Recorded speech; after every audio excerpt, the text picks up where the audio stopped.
Tim's American Beauty was made by Robust Tools, America's premier lathe manufacturer. Quality hardened tool rests and live centers too. Robust. Built to turn wood. Enjoyed for a lifetime. Thompson Lathe Tools. Welcome to a new level of professional wood turning tools.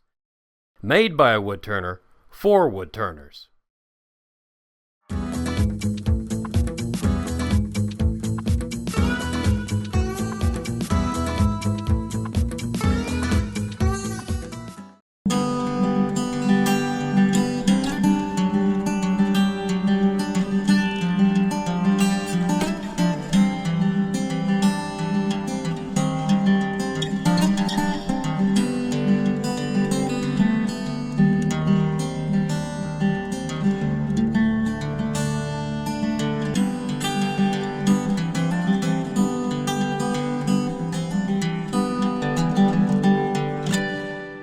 Got my piece of ebony mounted in the lathe, and by the way, you're probably going to need like a 3/4 inch by 3/4 inch by about 6 inch long to do this whole project. What I had was some old ebony pin blank cutoffs left over, so they're already round and they fit in the pin jobs really nicely. But what we're turning now is the pushy thing that's going to go in the back to push the clock out when you need to change the batteries. So the first thing I want to do is turn that diameter and check to make sure it fits. You want a snug fit, but not a jam fit. So you want to be close, not too tight. If it gets really loose, I can show you a trick later we use with Teflon tape. We turn the speed back up. I had a little slow from sanding. Okay, I'm going to look around my camera while I'm doing this. Come in with the parting tool. Sneak the calipers up, and okay. And that is the diameter of the drill bit that I use to drill the holes. There we go. Let me take it down one more. Oops. Knock the camera. Take us down one more notch here.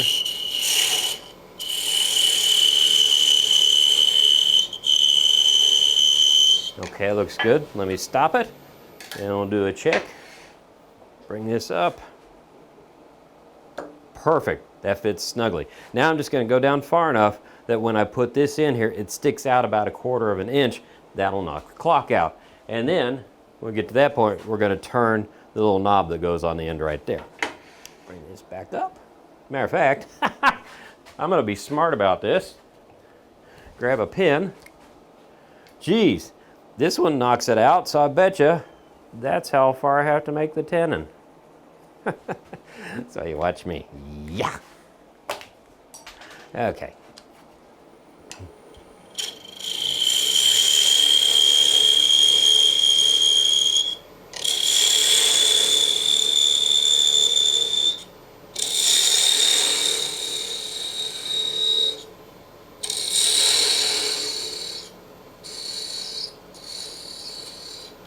Kind of hard to see a black mark on black wood.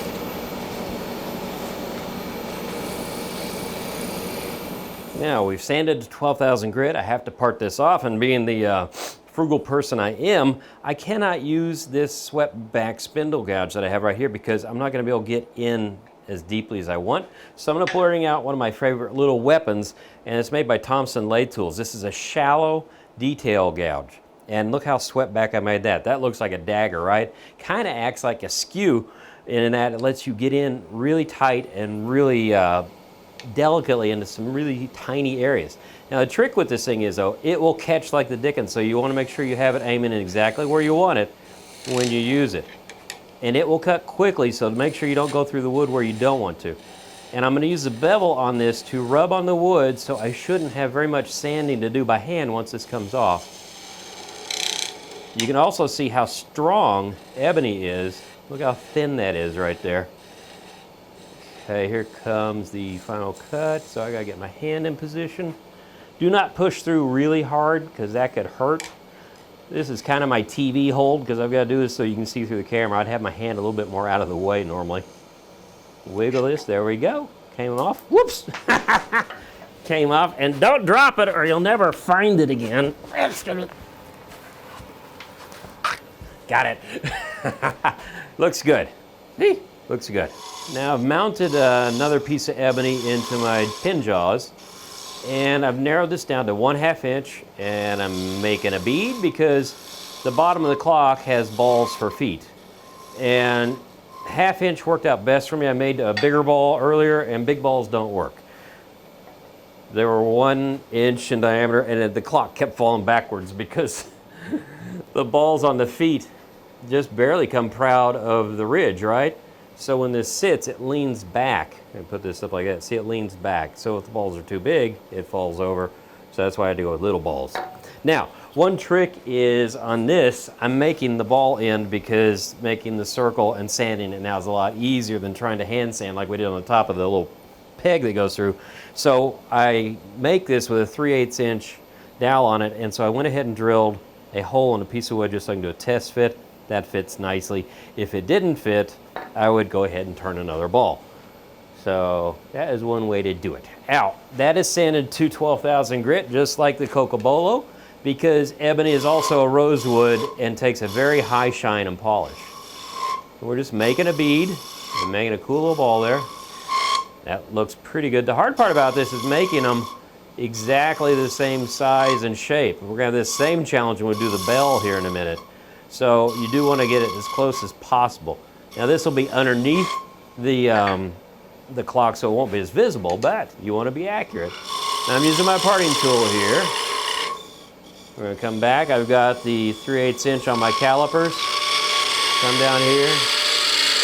There we go. So that came through like so. I'm just going to clean up this edge here, sand this to 12,000 grit like I did the other one, and part it off, and then we're going to start making the bells for the alarm clock. It's almost a circle. Okay, I have my piece of palm. It is a 2-inch blank. I cut it round, put a tenon on it, and I'm holding it in the chuck, and I've already turned one of the bells. Now, palm is a very challenging wood to turn. It's a wood or a grass, don't quote me on one or the other, but it's really cool, and you can see it has these dark lines running through it. So that is the hardwood part of the wood. The lighter stuff is softer. It's almost like basswood, the stuff you'd want to carve by hand. So you actually have something that's like hard maple in the dark stuff and then basswood in between.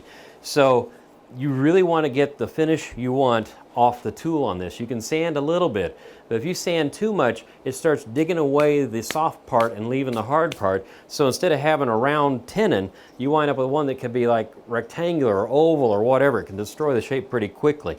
So one thing I've done is I've been turning on this. Turn on real quick and take one more cut.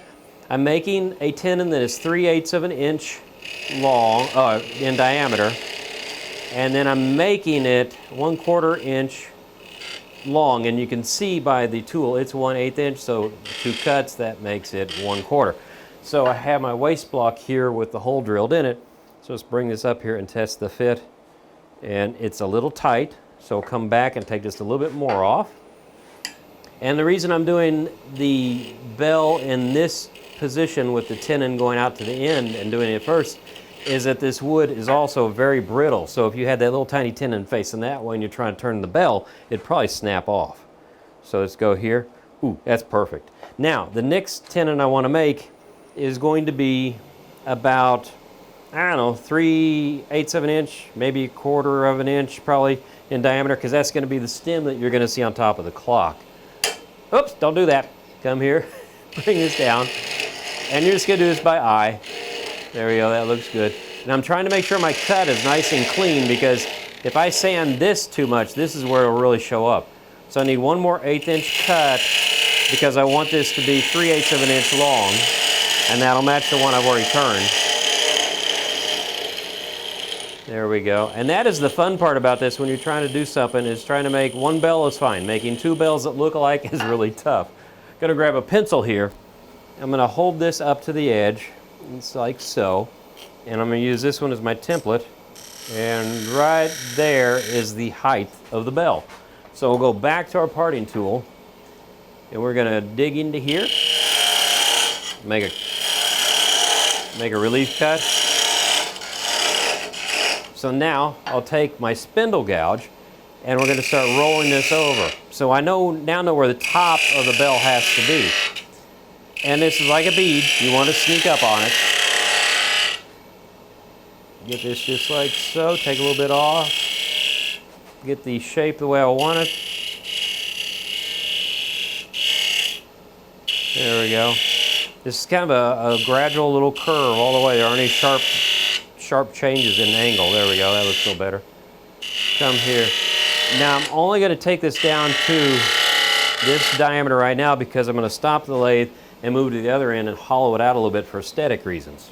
Okay, I've raised the tool rest up so I can use this detail tool and have it flat on center. And all I want to do is just go in here and hollow it out a little bit. This is an illusion. We don't have to hollow the bell out the entire way and make it perfectly thin on the thickness all the way. Thin on the thickness, I like that. We just want to make it look like on the edge that it's thin. So we're going to work our way in. Do a little bit more. Let me clean that up to make that a little flatter. There we go. There we go. That's how I want it. Now I'm going to just sweep it. No one's going to see under this. That's why it's an illusion. So we just want to make it look like it's hollow. So now all I'm going to do is I'm going to sand this to, guess what? No! Only 400 grit because this is such an odd wood to sand. We don't want to go any higher detail than that. It won't bias anything. So once I do that, we'll part it off just like I did the ball for the feet of the clock. And then we're going to be doing some measuring and drilling. Okay, now I've been drilling some little holes here for the bells and for the feet. And let me show you how I got to where I decided where I was going to put the holes. The first thing I did is I figured out which way I wanted the grain to orient. So I figured out, okay, it looks best sitting that way. Then I took a right angle straight edge, set it here, and marked the center so I'm up and down straight. Then I took a measurement from here, 1 inch either side for the bell holes, and then I went from this edge to here and split the difference. So that's at about 3/4 of an inch. So these are exactly 1 inch apart now, and they're centered on this blank, so when they sit here, they'll look nice and symmetrical. Well, how do you figure out where the doggone feet go? Now that's a challenge. The first thing I did was, let me get my feet here. There we go. Got the balls right.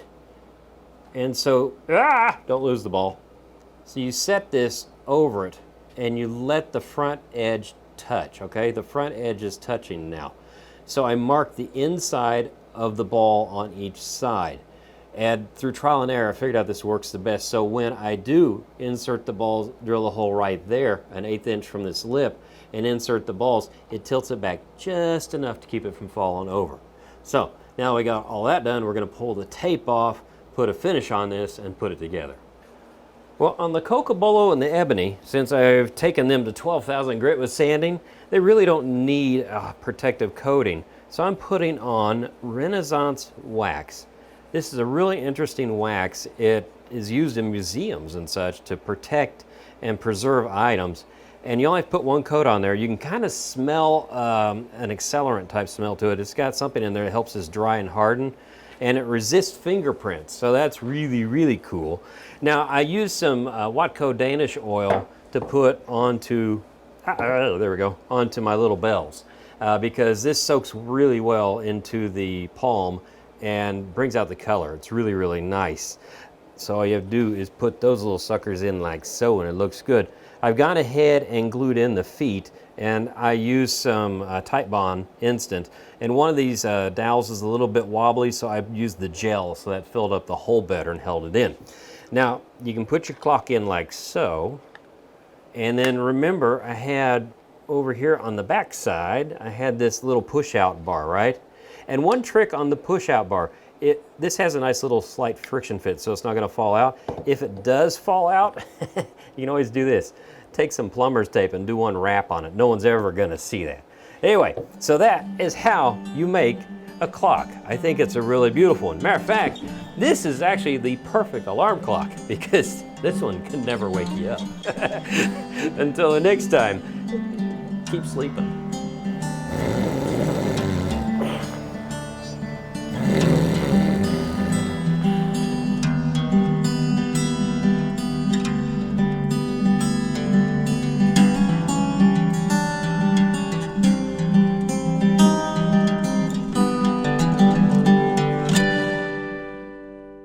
Tim's American Beauty was made by Robust Tools, America's premier lathe manufacturer.